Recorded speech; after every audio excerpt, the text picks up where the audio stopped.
There is a famous, some might say infamous story in the 11th chapter of the Gospel of Mark. Jesus is walking along with the disciples and he sees a fig tree off in the distance. It has lots of leaves, so he goes over to see it, thinking that it might have some figs on it. But it's only springtime. It's not yet the season for figs, and there aren't any figs. There's just leaves. And that's when the story kind of goes off the rails. You see, Jesus doesn't react like a normal person and say, oh, well, too bad, guess it's too early for figs. No, Jesus becomes enraged at the tree for failing to produce fruit out of season, and he curses it. May no one ever eat fruit from you again, he says. And it's not just that Jesus, who I guess is kind of cranky and didn't have any breakfast, gives a lighthearted curse. Oh no, he seems to be deadly serious. The next day, when the disciples pass by the same spot, they are shocked to discover that the fig tree is dead, dried up, withered to the roots. It will indeed never bear fruit again. It's kind of a bizarre story, right? And if somebody came up to you and told you that that story was in the Bible, you might not believe them. But the problem with the story is actually only there when you pull the story out of its larger context. When you look at what's going on around the story, you realize that there's actually a lot more to this odd tale than you might see at first. You see, the fig tree is not just a fig tree. It is a symbol. In the Bible, a fig tree is often used as a symbol of the people of the nation of Israel. Jeremiah, for example, says that the people of Israel are like a fig tree that bears no figs. So what Jesus does is actually meant to be a reference to passages like that one. But there's more than that going on. You see, between the time when Jesus curses the fig tree and when it withers, what does he do? Well, he goes down into the temple in Jerusalem and he cleanses it of the money changers and the buyers and sellers.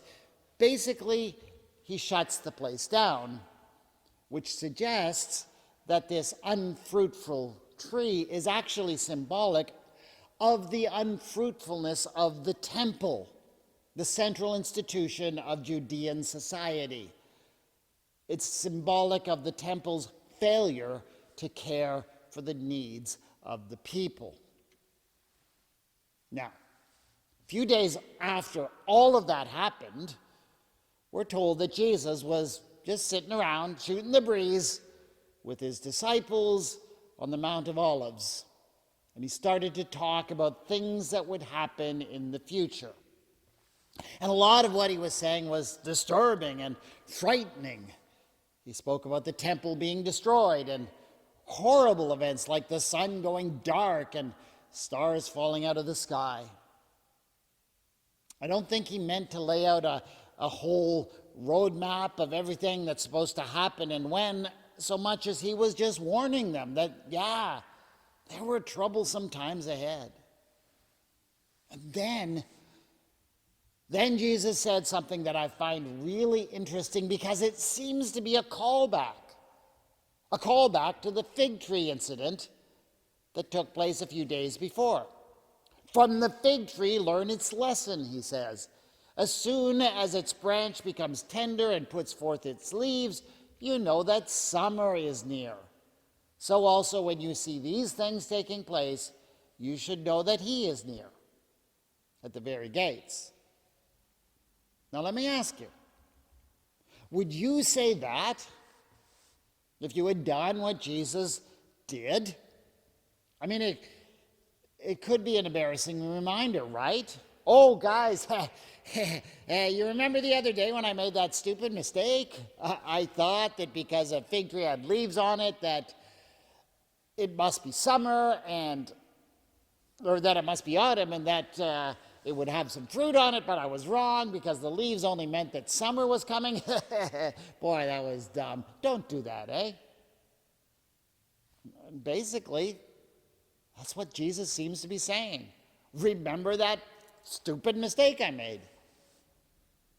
But, and as much as I really do think Jesus had a great sense of humor, I don't think he's saying any of this to make fun of himself at his mistake of the previous day. In fact, I think that this is actually a confirmation that that fig tree incident was an intentional object lesson, and he calls it back. He calls it back at this point because he wants to drive the lesson home. So what is the lesson of the fig tree? If the figless fig tree represents the failure of the temple to respond to the needs of the people, it's certainly a discouraging image. It represents the failure of the central institution of that society to do what it was created to do. And that's potentially catastrophic, because a society whose institutions have failed is on the brink of collapse. And that's exactly the thing that Jesus is talking about and describing in this passage: total collapse. What's more, I think it's a kind of discouragement that maybe we can sympathize with at this moment. Because I'll tell you something. We seem to be living in an age where institution after institution of our society is failing to live up to its promise. And these institutional failures are causing many of the crises that are overtaking us. Take, for example, the institution of real estate in our country. I mean, the real estate system was a system that was set up to do what? To provide people means by which they could live near to where they could work and to provide space for companies to flourish. That's what real estate was supposed to do. But have you noticed it doesn't really fulfill that purpose anymore? And more than anything else, it has become a vehicle for investment and profit and speculation. And yeah, I know those things were always part of the system, but they have now taken on such a central role that real estate can no longer fulfill its original mandate. And that's one big reason why we are dealing with a housing crisis in our country right now. In fact, so far have we strayed from the original purpose of it, that we've seen a government thinking that the only way they can do anything about the housing crisis is to take some environmentally protected lands and hand them over to developers who will no doubt use them to build mansions that they will sell for millions of dollars. And because these houses are in the middle of no place, those people will have to drive their fancy cars to go to work. And I can see how a decision like that would have juiced the profits and rewarded the speculation of developers. Oh, yes. But I rather fail to see how it would have done very much at all to help those who can't afford housing now. But that's where we seem to be now, right? So much has the system failed that we can't even imagine how it could work for its original purpose anymore. And I think that's the kind of thing that Jesus is pointing to when he points out how the temple is bearing no fruit. And real estate is not the only institution that is failing in our society. Institutions of higher education, they are today failing to yield the fruit that they were created to produce. I mean, these schools were created to set students up with knowledge and tools that they would need to find stable and meaningful employment, right? But increasingly, all they are setting students up for is lifelong debt and jumping from one gig job to another, just trying to survive. And if that weren't enough, now our universities and colleges are dedicating so many resources to bringing in international students and taking their money from them while offering little more than a substandard education and a vague hope that they might become citizens. I'm sorry to tell you, but that fig tree is no longer producing the right fruit. Or can we talk about how seniors' residences, these institutions that were supposed to offer a possibility of aging with dignity, and yet they are increasingly institutions whose only goal is to suck up residents' assets before they die? And can we talk about how government has become less about creating policies to help people and more about dueling personalities? Oh, I suspect that if Jesus were among us today, he would look one by one at the institutions of our society, churches, policing, drug companies, journalism, and he would point out all of the ways in which they have been corrupted by the selfish, hateful, and cynical spirit of our age and are no longer bearing fruit. Not the fruit they were supposed to. And he would point out that that's exactly what is making our time so miserable. And I know I'm being blunt here, but if Jesus was that hard on the fig tree that was the temple, surely he would be just as hard on our failing institutions. And of course, none of this should reflect negatively on individuals within those institutions. Many, if not most, are good people trying to do their best. Just as there were no doubt good priests in the temple that cared about people, there are lots of good congregations, good journalists, good politicians, good cops and developers who are just trying to do their best to help. But when the institutions have lost their orientation towards what matters, even the efforts of the best people can come to nothing.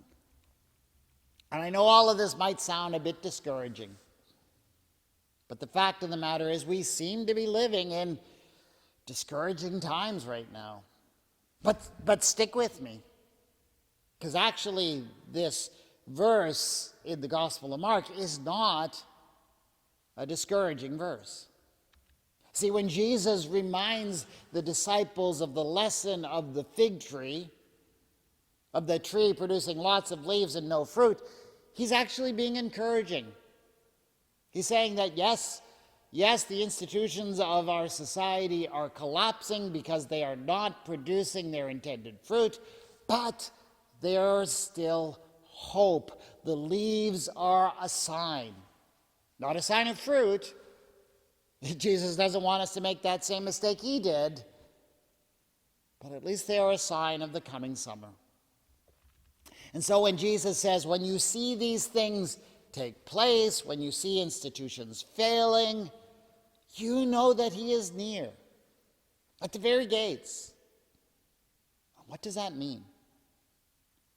It means that when our society fails, that's when God steps in. And ultimately, of course, in this passage, that is imagined in terms of the Son of Man, Christ returning with apocalyptic signs, the sun going dark, the stars falling from the sky. And yet at the same time, there is a message here, I think. A message that we don't have to wait for that ultimate resolution to see the action of God and the rebirth of hope. For Jesus promised this to his disciples: this generation will not pass away until all these things have taken place. And while some of the things he spoke about did happen in their lifespans, it didn't all come to pass. But the promise he's giving is real. Yeah, the unfruitful temple will be razed to the ground, was razed. just as Jesus promised. That happened in 70 AD. But even when we see such disasters, we must not lose hope. And in the same way, Jesus would say to us today, even though all these institutions of your society fail, do not despair. God will not abandon you. And I honestly don't believe we have to wait until the Son of Man comes with clouds and great power and glory in order to experience that hope.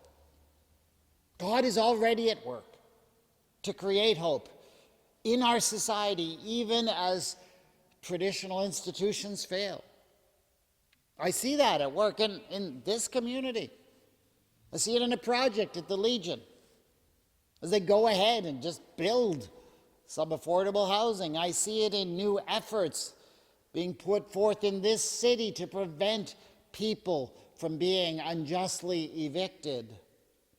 I see it coming forward with people coming forward with creative ideas to reinvent these institutions, even as they fail. And I do believe that God is in such efforts. Always has been. When human institutions fail, God does appoint, here and now, people who create renewal and possibility. And maybe God is doing that work in and through you right now. We ought not to close our eyes to the problems that plague our society. We should not pretend they are not there. Yet at the same time, we must not lose hope when we don't see the fruit that is needed. The leaves mean that summer's coming. There is a promise of warmth and life. And then before long, the autumn will follow with its promise of new fruit. That is the lesson of the fig tree. Thank you, God. Thank you that you do not forget us, even if so much around us is collapsing or seems to be. Thank you for the promise of hope that meets us where we are and where we need it most. Amen.